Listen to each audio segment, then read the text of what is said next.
Isa, nung unang meet natin dito sa bahay, sabi ko talaga sa sarili ko na siguro sumasali ito sa mga beauty pageants. Kasi sa look mo, paano mo nila yung sarili mo, tapos nung nagsalita ka na, sabi ko, oo, naman yun.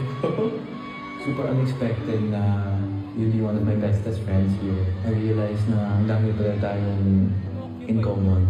Katulad ng losing our dads, very recently, ang pagmahal natin sa mga nanay natin. Nung naging final duo tayo, grabe, I saw a different AZ.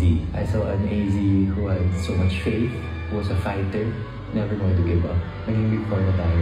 Grabe, I'm so proud of you, how much you've grown.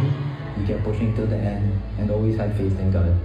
And me, I'm super proud na I was part of that journey also. I promise that I'll always be a big brother to you, even outside of this house. I'll always be there. If hindi ko ma-imagine yung journey ko or even other housemates na wala ka, that table, end of the table, I can't imagine you not being there. Ang laki ng impact mo sa loob ng bahay nito. Your story, your life story, sobrang inspiring siya sa akin. Because of you, I saw a different perspective in life. Nung tapatan, harap-harapan with the duo challenges, nilabas mo lahat ng nasa puso mo, nalabas mo. And you showed you talaga.